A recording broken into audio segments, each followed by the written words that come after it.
And let's get up and running. So we are live. It is June. My goodness, we're already in June.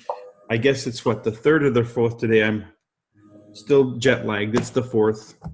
And I'm just fresh back from a pretty extravagant and amazing adventure with many of the Nikken elite from North America, Europe, and Latin America. It was great spending time with people who I never really had a chance to spend much time with, but in that environment, in a social environment where, you know, you're not having an agenda, you're not having to make plans, you're just being catered to and tailored. And it was an extraordinary adventure. And I can't speak highly enough of this. I know you haven't heard me talk about this on this call. I did talk about it last week on the Launch Partners call, but for those of you who are watching this or watching the recording or the playback, the fact that I'm not all over the internet announcing this, I think you've probably seen a flow of Facebook traffic that kind of gives you a pretty strong indication of how dynamic this experience was, and the people who were there, how dynamic they are, the batch of people that got to experience Japan. I was preceding Japan. I was at the launch, or excuse me, the 25th anniversary convention of Nikken and Latin America. That was in Mexico City. That was on the 19th of May.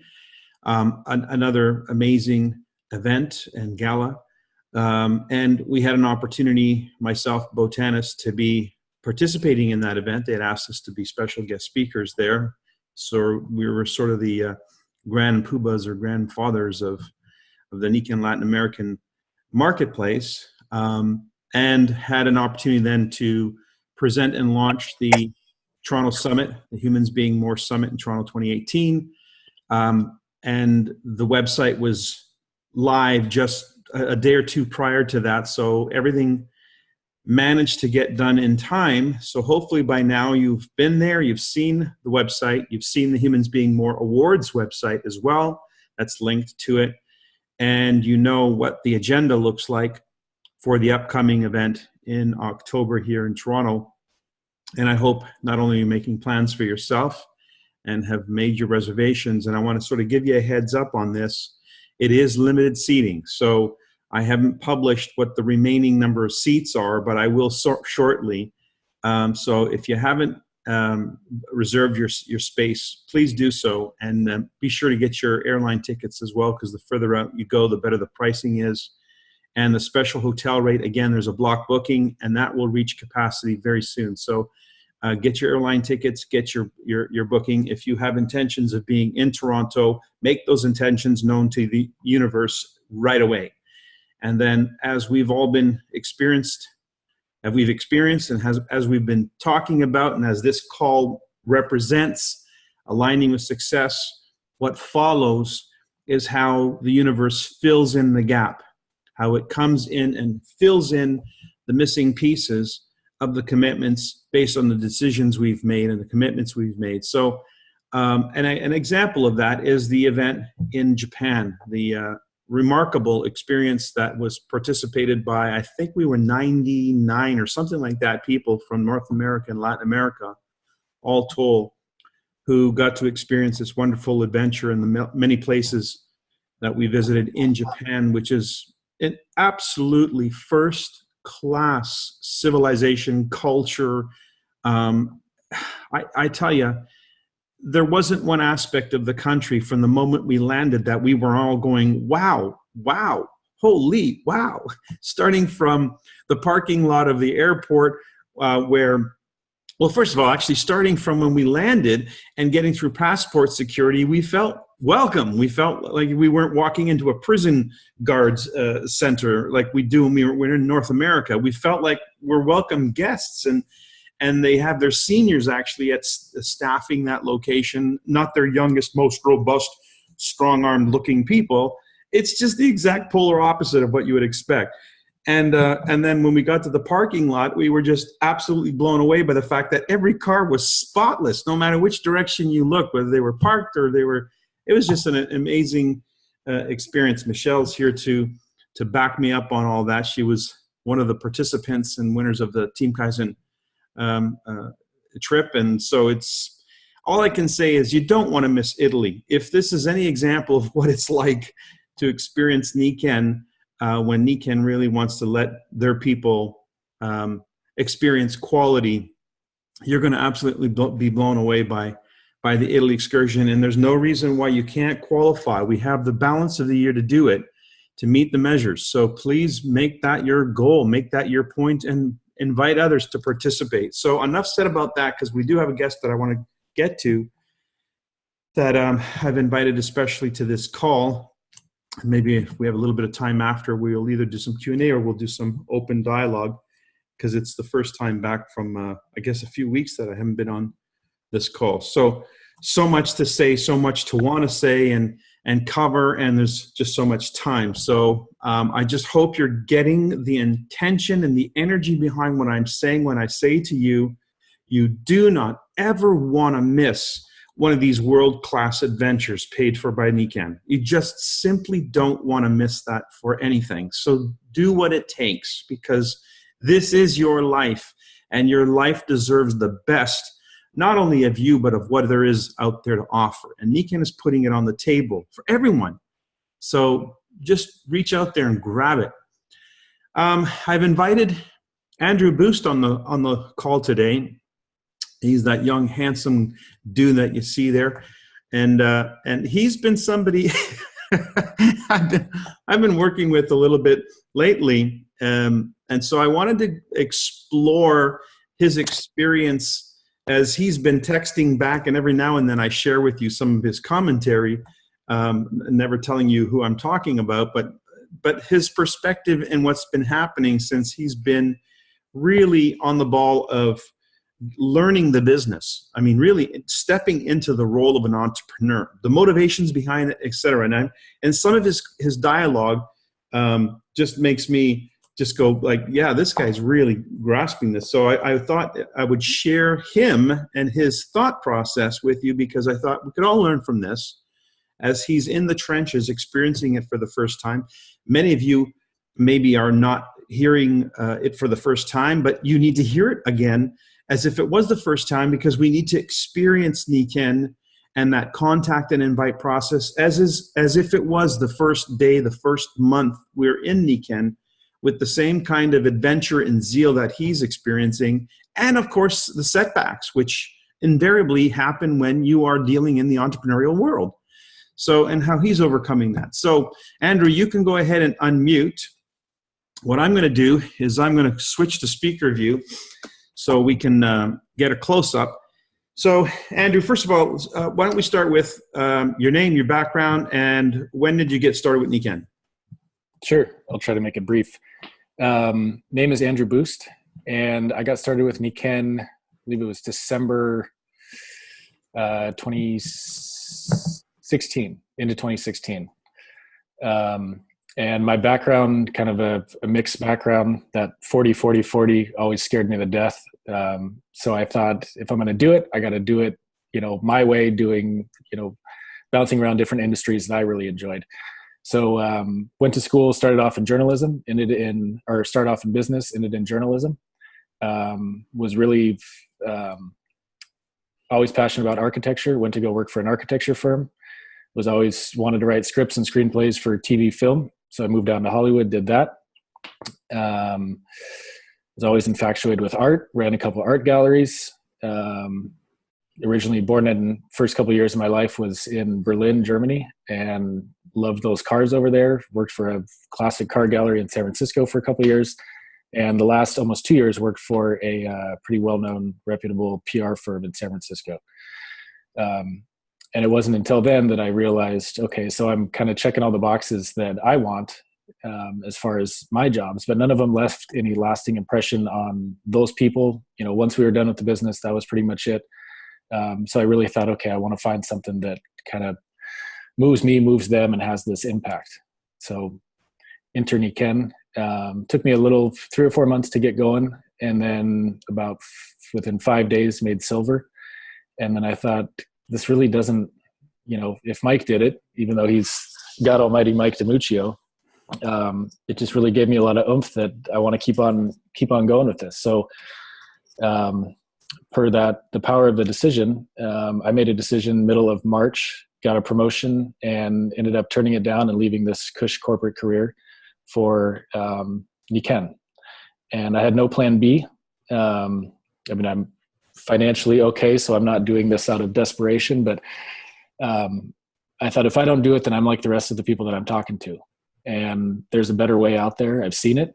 Lots of people on this call are living it, and there's no reason that I shouldn't have it. So here I am. Okay, fantastic. And you're how old now, Andrew? 33. Okay, so that makes you a millennial. Mm-hmm. On the cusp.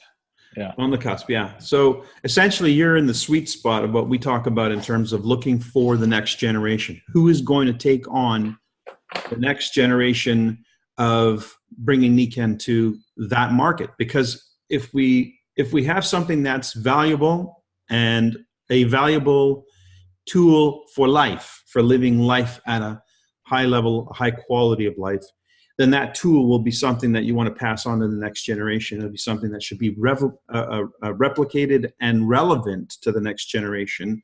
And so fortunately for us, our product line, our ideology, our way of doing business is really coming of age for a company that's 43 years in the making. It's all coming of age. We're now more than ever recognizing the value of personal self-care, our health, the things that we can do to improve the quality of our health where our products are concerned. Or, you don't have to be a scientist. You just need to know that good water, good sleep, and good nutrition are fundamental to good health, and take personal responsibility in that, and know that you have a supplier or a source for that that's vetted and has a 43-year track record that is, unbeatable.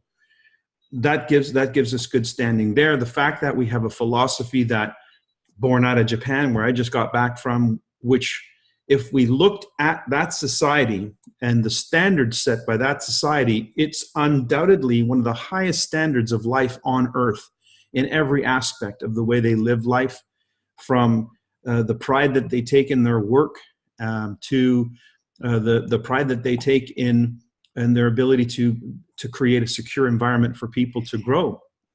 And one that's lavish with the finest of things in terms of luxury and technology and food and quality of that. So, and of course, they're number one in health overall and longevity. So we have much to gain from accessing that psychology, that mindset, if you will. And the philosophy of Niken, which is steeped in that, is maybe our starting point. So we've got that going for us. In terms of a business model, networking, at first glance may throw people off because it's so different than what they're accustomed to. And you're going to use the terms that you've been using with some of your contacts about being in the box, and about, what do you call it when they're the cubicle? What do you refer to that? Me personally? Yeah.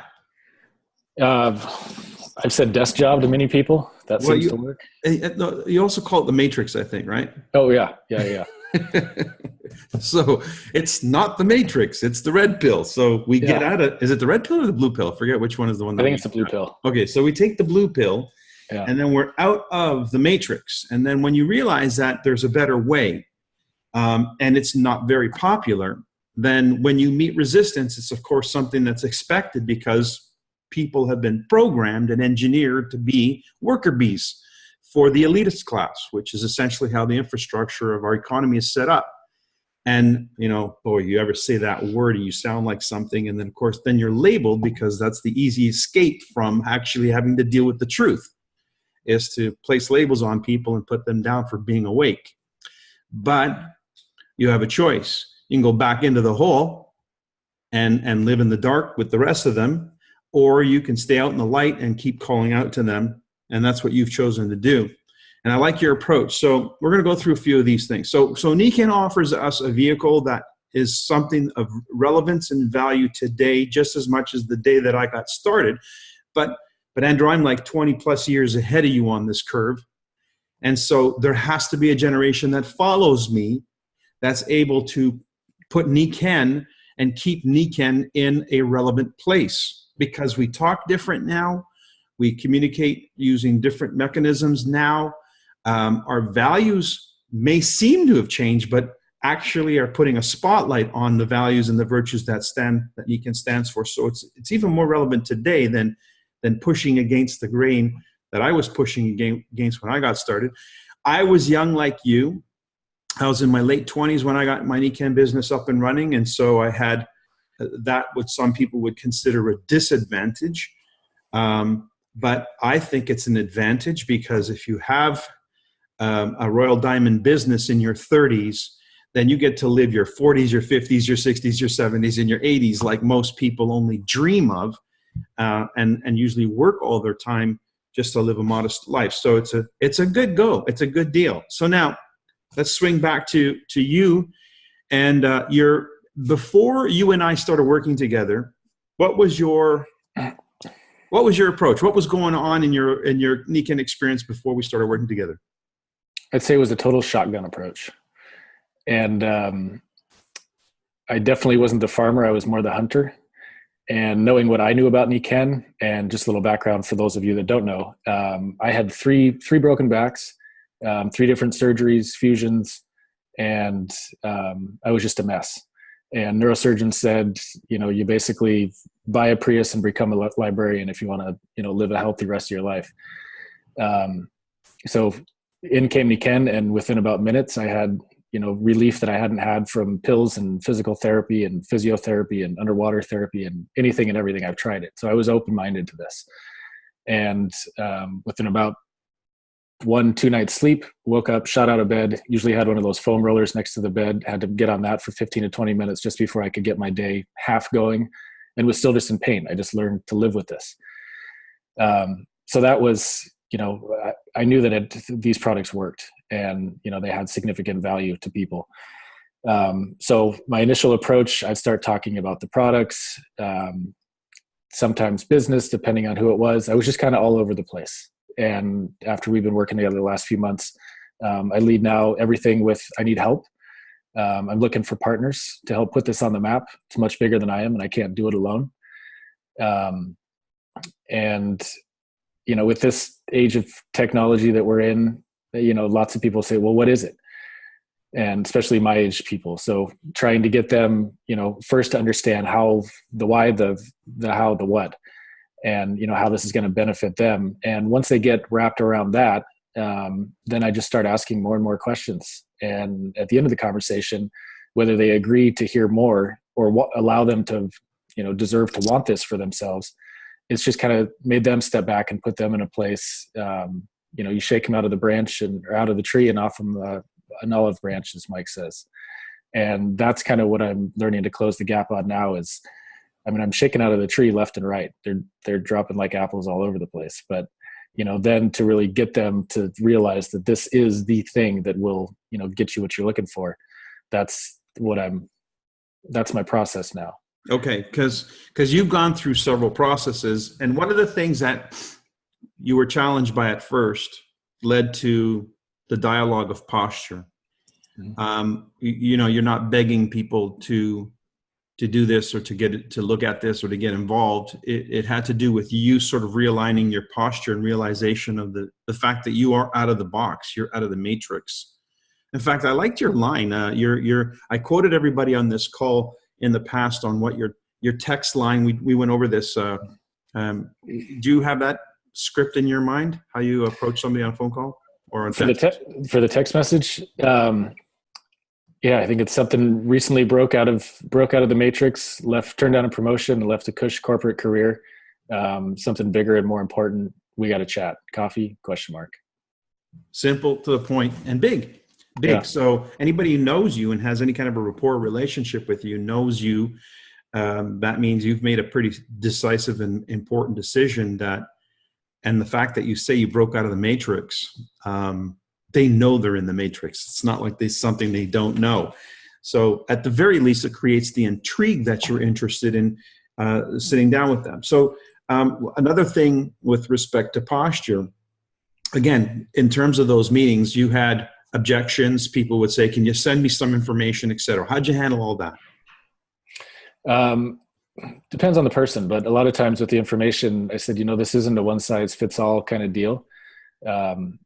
it's really about you, and you are different than the next person. So it would be a disservice to you if I just shot you random info. The best thing to do would be connect you with someone who has 25 years experience and built a global multi-million-dollar company. If this is something you're really serious about.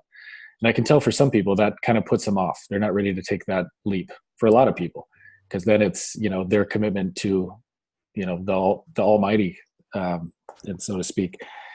But I've definitely changed my posture from not a begging kind of approach, but just, help me, help me, help me. And now it's much more, are you really the person, that has what it takes? Are you really who I'm looking for? And my posture just totally switched, because I can then find out, who's worth my time, who really wants this, who deserves it.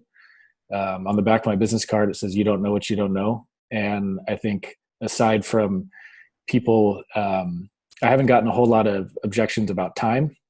And I've been working with you a few, things to say to people on that. Well, what's this opportunity have to be worth to make it worth your time? I haven't really had any objections about network marketing. So yeah, I think the posture was a key pivot for me. It definitely made me feel as if I am the CEO of my company and I'm looking for specific people. And I mean, because I've bounced around, lived different places, worked in different industries. I do have, that 100+ core group. But of the 1,237 contacts in my phone, a lot of people aren't, of that close nature with me. So it's really figuring out who I'm trying to help, who I'm looking for help from. You call somebody you haven't talked to in a long time, and it was a client from years back. And, I've heard some people say, what the hell why are you asking me for help? I don't even know you. So I think just really figuring out the approach of, what's going to interest these people and add value. Interesting. Okay. So one of the comments you made last was, meetings went well today. Posture was on point, asked great questions, and was in control of the conversations, focused on finding their whys. But the more I asked, and I'm not sure where this goes. Okay, so I'll open this up. The more I asked, maybe you know how this, oh yeah, here it goes. More I found out that they're addicted to the paycheck and lack of ambition. All in all, it's great practice and helps solidify who I'm really looking for. So tell me a little bit more about that, the idea of being addicted to the paycheck, et cetera. What are you finding out there? The matrix has just consumed 97% of people. And it's to hear this idea, it's the idea that throws them off. Like I said, not necessarily, I haven't run into the network marketing issues. That's been easy to get over. The time, that's been easy. It's just, wait, there's a way for me to take control of my time and, my finances and my life, my entire life. So I think that just really, it gets people. And yeah, a lot of people are they're stuck. And I think, you face that regardless of what age demographic you're working with. Lots of the millennials, well, I just got out of UCLA. I'm a couple of years into this tech startup, and they tell me if I keep, working on this laptop in this beanbag and they're serving me 3 meals a day, that, the company's going to get bought out and stocks will, my life is good. So there's, road bumps with anything, but it's just become much more fun. And, with Warren Buffett, the more you learn, the more you earn. I think the more practice, I was scared, up until a few months ago. I had script after script. There's probably 30 different scripts that I've written, that I have saved on my computer, and I was looking through them last night. And now just the more I do, I don't have a script. I just ask the questions and poke and poke and poke. And, if it's something they're interested in, like you said, throw 100 diamond or 100 rocks on the driveway and 3 of them are diamonds, just shuffle through them as quick as you can. So me, and a lot of my background is in sales, so I have a hard time, so to speak, losing a sale, but that was my old mindset. There's 7 billion people out here, and, if I look out my balcony, I can see a few hundred of them. So I stopped worrying about that. Their decision isn't going to dictate, my momentum. Fantastic. Wow. I did have another question, but I'm wondering if maybe I should open the floor. I do have this one question, and then I'll open the floor. You said the network marketing objection is a no-brainer. So I'm sure most people who are new to network marketing, that's the first fear or the bigger fear. How is it that it's a no-brainer for you? Um, One of the many great videos I've seen was Eric Worre, and he just asked, someone says, "Is this one of those pyramid things, or is this network marketing?" And he says, "Oh, you got a story. Tell me about it. What is it?" And then you start asking questions, and you kind of weave them through the end response you're looking for, and at the end of it, you've realized, and they've realized, and they've realized that you've realized that they don't know. So it's yeah, we've heard bad things. I've heard bad things, and I was skeptical. But then with the products and meeting a handful of great people, all that skepticism just left. I mean, I had a text the other day from a guy who I just sent that exact. He was a good friend of mine. We worked together for a couple of years. Hadn't talked to him in probably a year, but I sent him that text, and he said, "What kind of pyramid thing did you get yourself wrapped up in?" And I said, and he, some project manager, construction company, higher up the ladder, but he's been doing it forever. And I said, "You, my friend, are the one in a pyramid. I'm in an inverted pyramid." And he just kind of left the ... And then he said, "Touche, I'll call you later." So, he had to get back to his matrix desk job. And I mean, I just initially had a hard time writing that fine balance between being persistent and not pushy. And now I think this bold, just because I got over that don't want to be pushy thing, if they're not, I'll squeeze it out of them. If it's something that's offending them, I mean, I don't want to leave a conversation where that bridge is burnt and I can't go back to them, but to do it in a way that makes them realize that, I don't even want you to partner with me. I just want you to know what it is you're saying no to. And, yeah, I like those objections, the network marketing ones. Wow, I'll tell you, this is like I'm talking to a guy I never met before. In such a short period of time, you've gotten a master's degree in the most important part of our business, which is the contact invite process. Being able to host the success and the posture that you're hosting. The law of attraction has its own laws, and it will draw to you the success that you have now earned in going through this experience. Because a lot of people think, it's the trade and tying for money paradigm. I put so many hours in, I get my paycheck. That's the way it works. I do this, I get that. And this is it's not related to that. It's related to who you become and therefore what you attract in the process. And if you're willing to pay the dues, which is the learning curve, which you are clearly learning and doing. And what did you say Warren Buffett's quote is? The more you learn, the more you earn. The more you learn, the more you earn. Wow, I can't tell you how relevant that is. And I hope people are going to listen to this in their car and playback, because I made my car my university for years as I was building my understanding of how to approach people in the business, etc., from conversations just like this that my upline was doing to give us insights, and from other people like the Eric Worres of the time when I was growing up in network marketing. So, which you obviously listen to Eric Worre, you encourage that as well. Mm-hmm. Yeah. Okay, cool. I'm going to open the floor now. So does anybody have a question? The question that first came up was, how did we meet? We met through one of the Nikan events.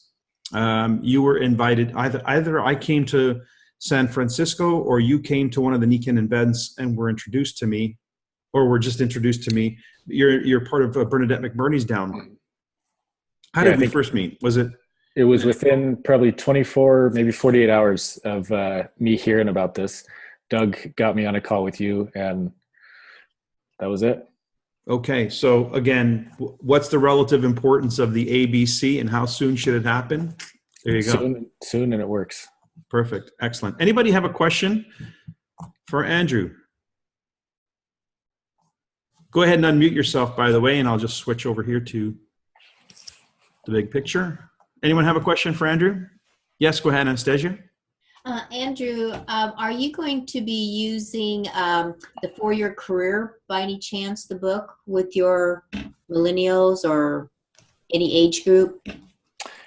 Yeah, I'd say it's kind of demographic specific, or more specifically by the person. I think there's a lot of, the network marketing industry for millennials is just going insane.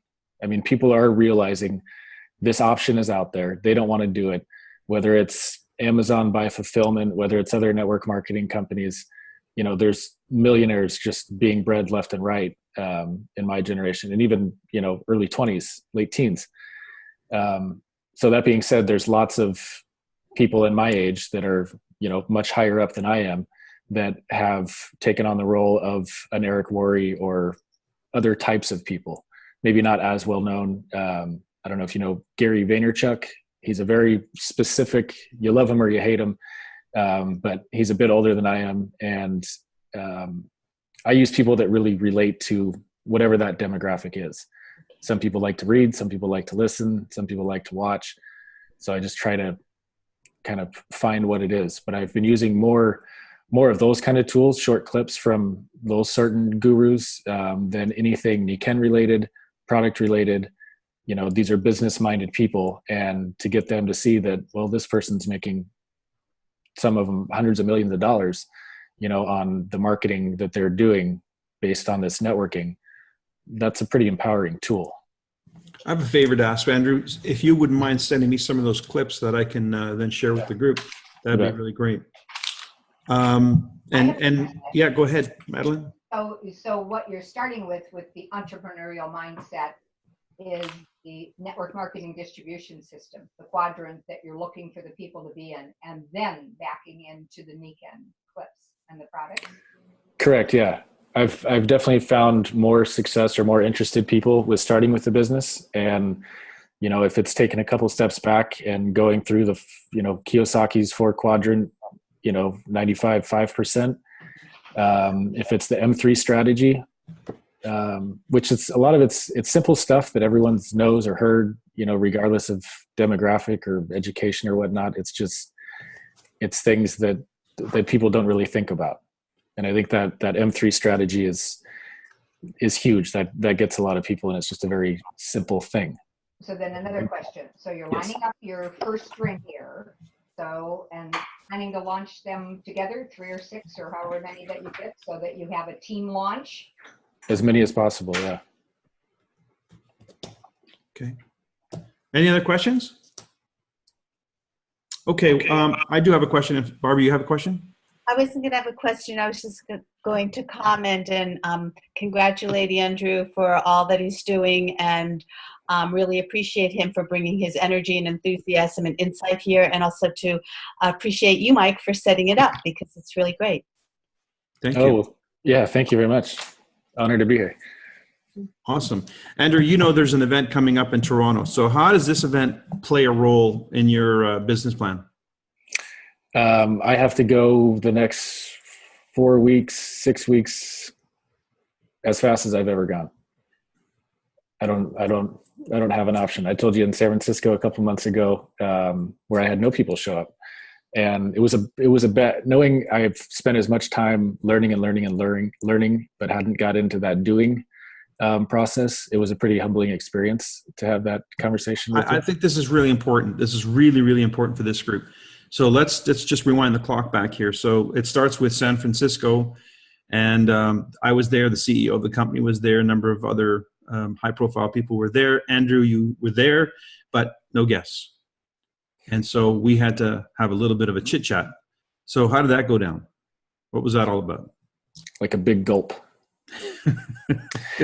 It was what I needed. I mean, I appreciate that. I'm always, trying to be better and grow in that way. It was a very humbling moment, because not just, someone's disappointed in me. It's, at the end of the day, I am doing this for me. As much as I love you, Mike, and everyone else on this call and everything, and appreciate the support. You held the mirror up in front of me, and I was able to see that, I've made a big commitment by switching careers, doing this, taking the leap, making the decision. And if my efforts don't reflect that, where does that put me?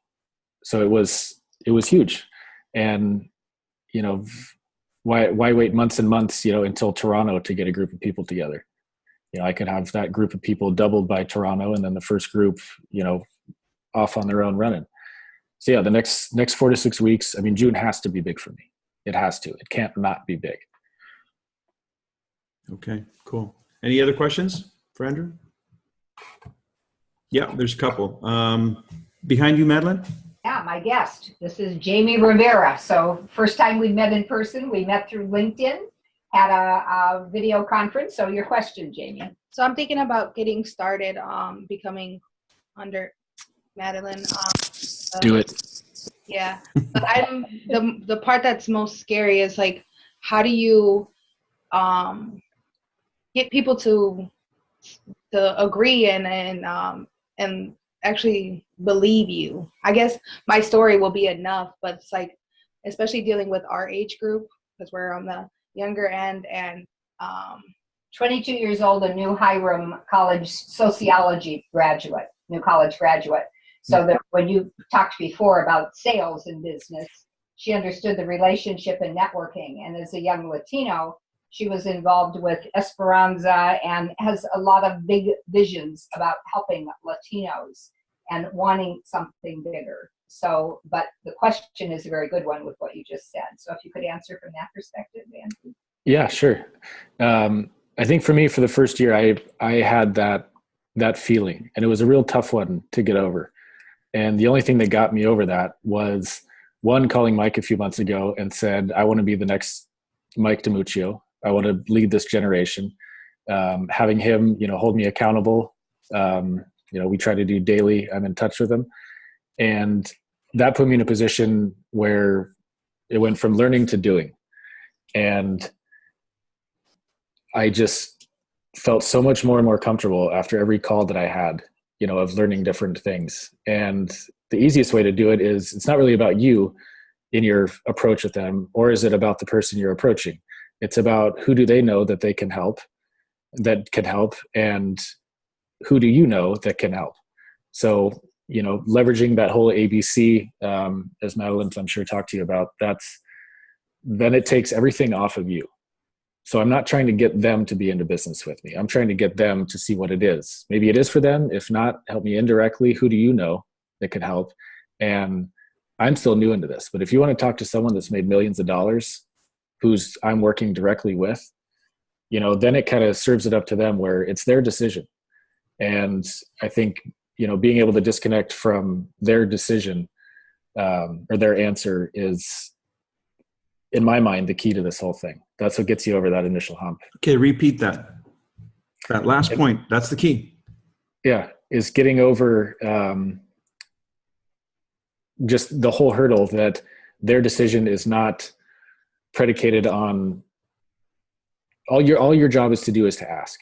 And if they say no, or they don't want information, and you've laid out, the why, the how, the what, there has to be a certain system to it. But if you do your job, you're not responsible for their decision.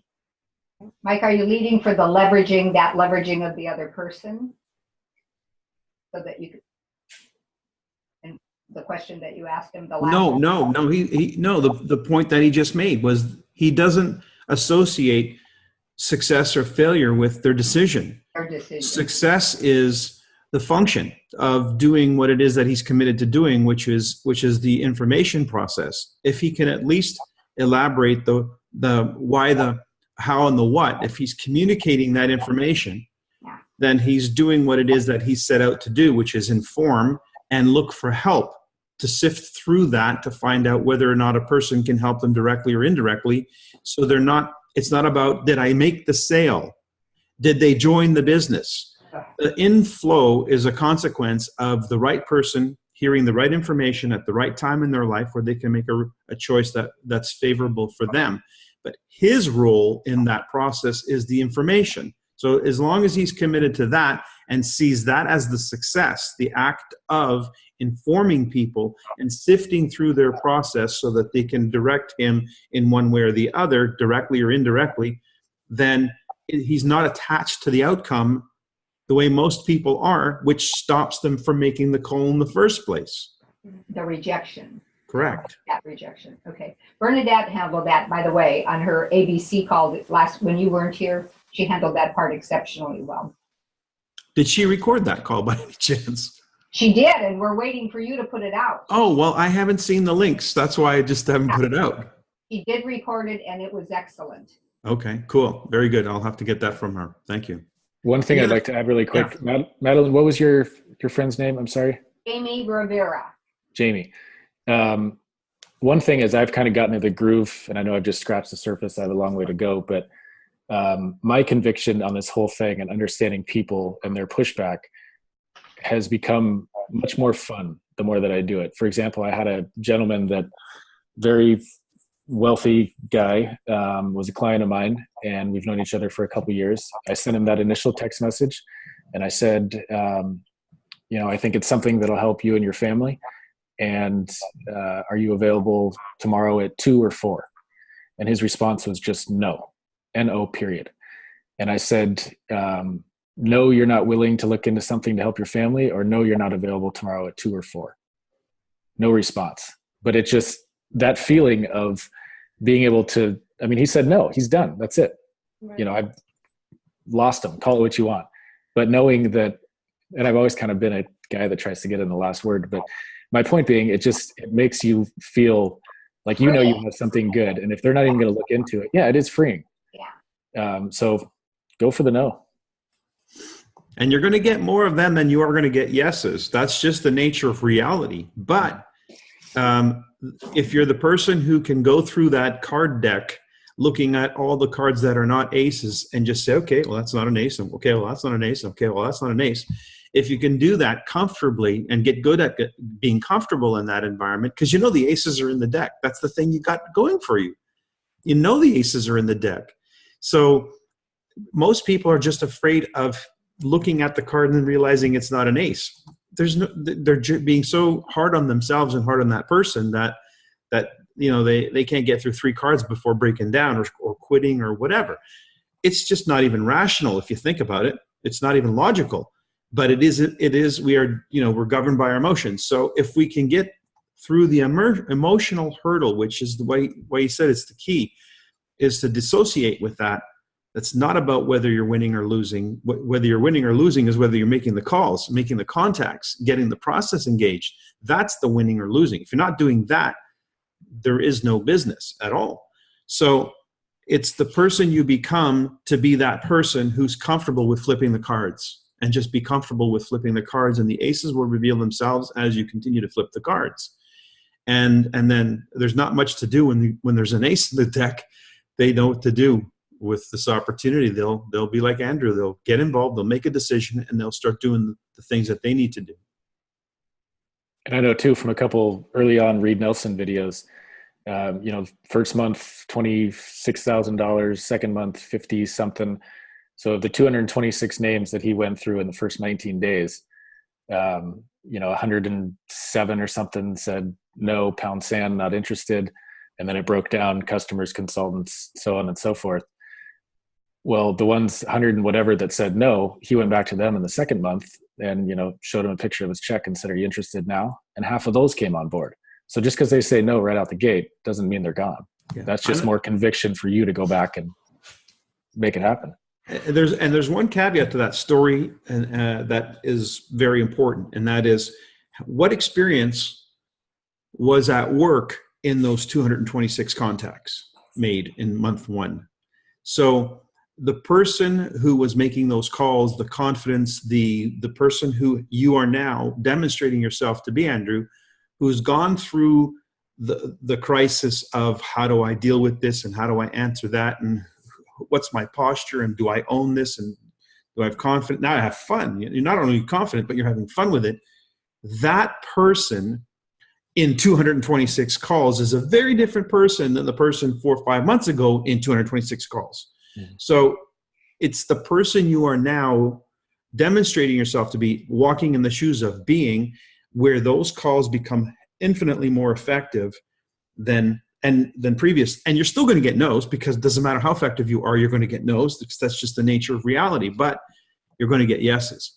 And so I would say, Andrew, having heard you on this call tonight, especially in front of a live audience, that you're ready. What do you guys think? Get out of the way, Michael. So, yeah, that's exciting. That's exciting. We're gonna have to talk about your curly hair. He doesn't have your curly hair. He doesn't need my curly hair. He's more streamlined for speed. I'm happy to have the little hair. Okay, before we close it up, any final question? Any final thoughts? Andrew? Wait, Suzanne's got a question. We didn't get to hers. Hi, Andrew. It's good to see you again. Hey, Suzanne. I was lucky enough to sit next to him when we were in San Antonio. And what I really one of the things I took away, it is about posture.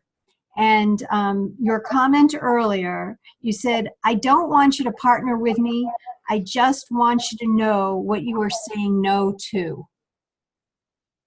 And that's something that we probably all could write down and, practice and say to more people. And when you say it enough, you'll believe it.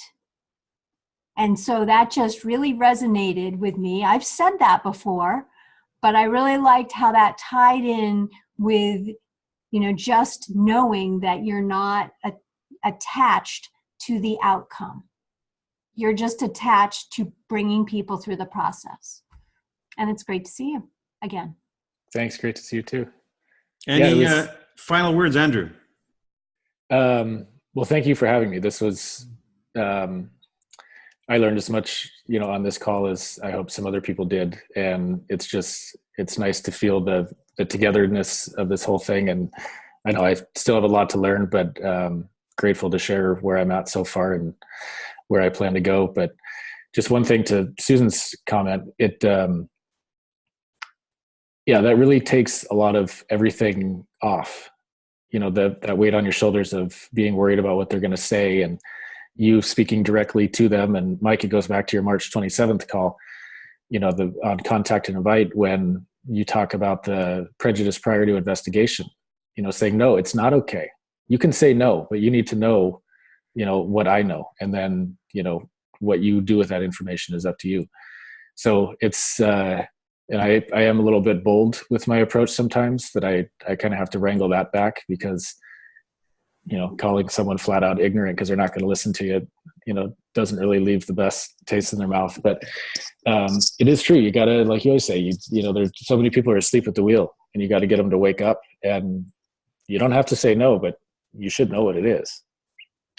Yeah. You don't have to say yes, but you should know what it is. I have another question. What about social media? What are you doing with it since you're a millennial? Something I'm hugely lacking on. But another video that I'll send to Mike to get out to other people is some of this Gary Vaynerchuk stuff that I mentioned earlier. It is Facebook and Instagram is where it's at. And the younger the people, the more the Instagram. Mm-hmm. I just full disclosure, took my Facebook off a few months ago, and I felt that it wasn't quite becoming representative of who I was, with so much infiltration of other stuff on there. Had I been better, and what I should do is get back in there and clean it up and give it a fresh start. But my next motive is to really go full speed on Instagram. I think lots of people, especially my generation, they want to see, a picture in a short 30-second to 1 minute max clip. They don't want ads. They don't want, to sift through a whole bunch of comments. Just scroll right, scroll right, scroll right. And I think Instagram is definitely what a lot of people are going to. That's just my take on it. But it's huge. That is a huge part of your business. Thank you. The first time I met Andrew was his first meeting in San Antonio. And after the meeting, Doug dragged him over with me. And it's the first time I saw one of those long sticks for a selfie to answer some question. Do you remember that, Andrew? I do. Yeah.